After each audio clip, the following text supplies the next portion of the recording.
bearing failure. So if we apply a load on this bar or a plate and the bolt is present over here, so the area of this plate which is in contact with the bolt, so that will come under compression.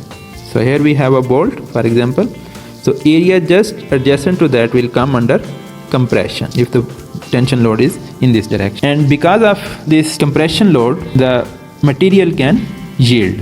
If this plate yield at this location because of compression, so such type of yielding is termed as bearing, and we considered it as a failure because of compression yielding, and that is termed as bearing. So if we see in this figure over here, so the material at this location has yielded under compression, so it is termed as bearing failure. So this type of failure is possible in case of pin connections. If we have two plates and these are connected with one bolt, so in that case this type of failure is quite possible. Okay, next is tear out failure.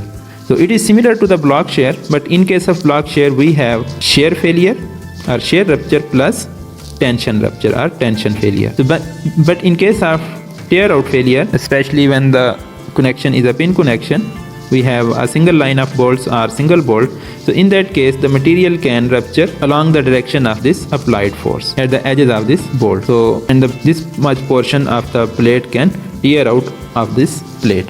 So such type of failure is termed as tear out. So we can see in this figure over here. So if we see this figure, so here because of the load, so fracture has developed in this direction, and if we continue to apply the load, so fracture will continue in this direction, and this much portion of the plate will tear out of that plate. And here is a practical figure.